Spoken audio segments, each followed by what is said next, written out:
Assalamualaikum warahmatullahi wabarakatuh. Kali ini kita akan membahas tentang populasi dan sampel ya. Nah, istilah populasi dan sampel nggak asing dong dari telinga kita, atau populasi itu apa, sampel itu apa. Nah, karena itu tidak asing dari telinga kita dalam saat kita melakukan penelitian. Sekaligus itu menentukan mana populasi, mana yang sampel. Nah, di sini kita akan bahas keduanya itu mana sih bedanya, mana populasi, mana sampel. Sebagai istilah yang familiar di dunia akademik, dalam hal kegiatan penelitian, sudah tentu tidak semua orang memahami betul pengertian keduanya.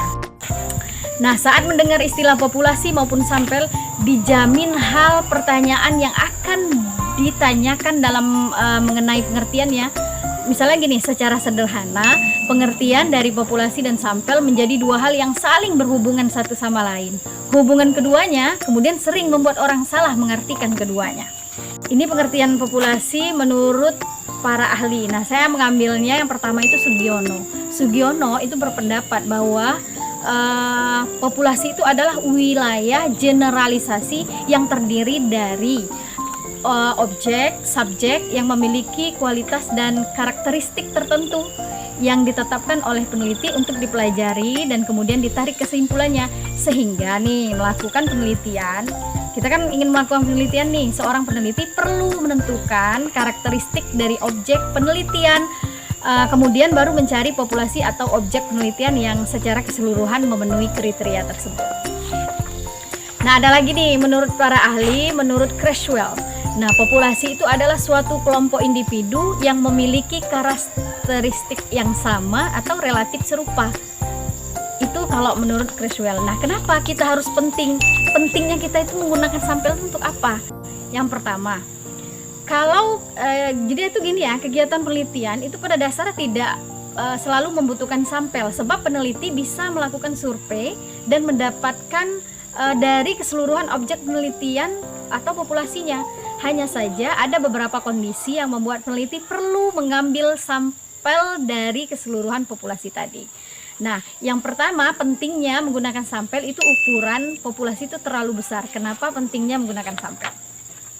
Kondisi yang pertama adalah karena ukuran dari populasi yang terlalu besar. Misalnya nih, dari jumlah masyarakat di sebuah desa yang dijadikan objek penelitian, jika jumlahnya sampai ratusan bahkan ribuan, maka tidak mungkin kita melakukan penelitian ke ribuan penduduk tersebut. Nah, sampel kemudian diambil nantinya, sampel nanti kan kita ambil tuh, kemudian nantinya akan mewakili keseluruhan populasi. Yang kedua, efisiensi dari segi biaya. Nah, dalam kondisi aktual di lapangan, menggunakan populasi dan sampel tentu lebih efisien. Karena apa? Karena dari segi biaya. Sampel membutuhkan kegiatan penelitian hanya membutuhkan dana lebih sedikit, sehingga peneliti bisa mengalokasikan dana yang tersedia kepada kebutuhan lain. 3. Efisiensi dari segi waktu. Nah, untuk dari segi waktu ini, ketika kita menggunakan populasi dan sampel pada sebuah penelitian akan jauh lebih hemat jika kita menggunakan sampel saja. Sebagai peneliti hanya perlu melakukan pemeriksaan dan pengumpulan dari jumlah objek penelitian yang terbatas, sehingga proses penyajian data menjadi lebih cepat dan juga dijamin tepat.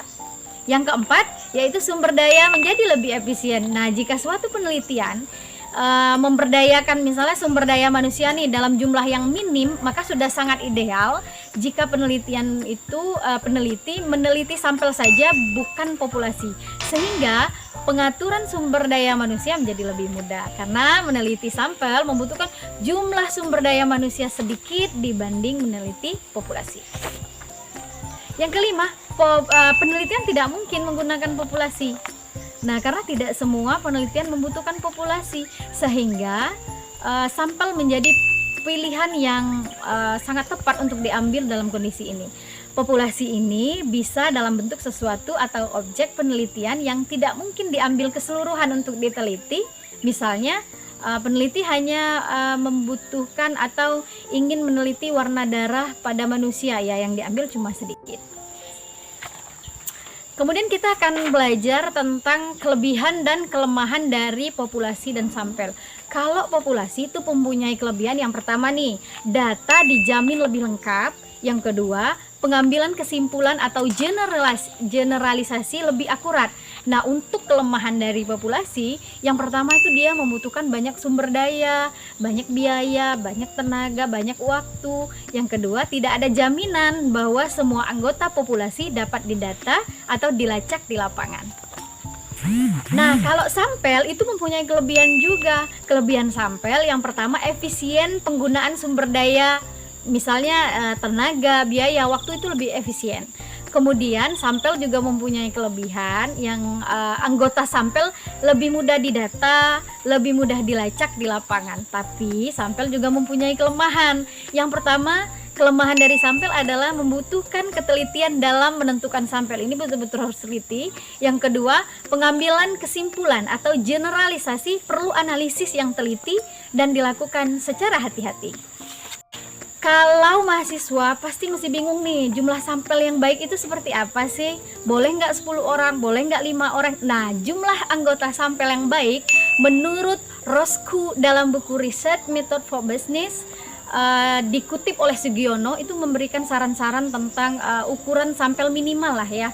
Misalnya ukuran sampel tuh minimalnya segini loh baru dikatakan bagus gitu. Nah, minimal ukuran sampel yang layak dalam penelitian itu adalah antara 30 sampai dengan 500 orang saja.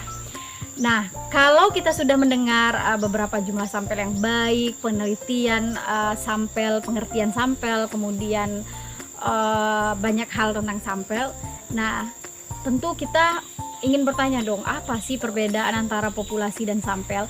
Selain membahas tentang pengertian masing-masing, mempelajari populasi dan sampel perlu juga mengetahui perbedaan antara keduanya, mengingat antara populasi maupun sampel itu memang saling berhubungan dan bahkan membahas objek yang sama, yaitu satu kesatuan dari objek penelitian. Maka seringkali kita mendengar orang memberi definisinya sama.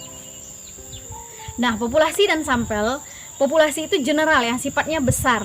Kalau kita gambarkan populasi itu tuh gambar lingkaran besar, kemudian ada lingkaran kecil di dalamnya. Nah, yang di dalam itu dikatakan sampel, sementara lingkaran besar adalah populasi. Dengan demikian, sampel berarti bagian dari populasi. Gitu ya. Assalamualaikum warahmatullahi wabarakatuh.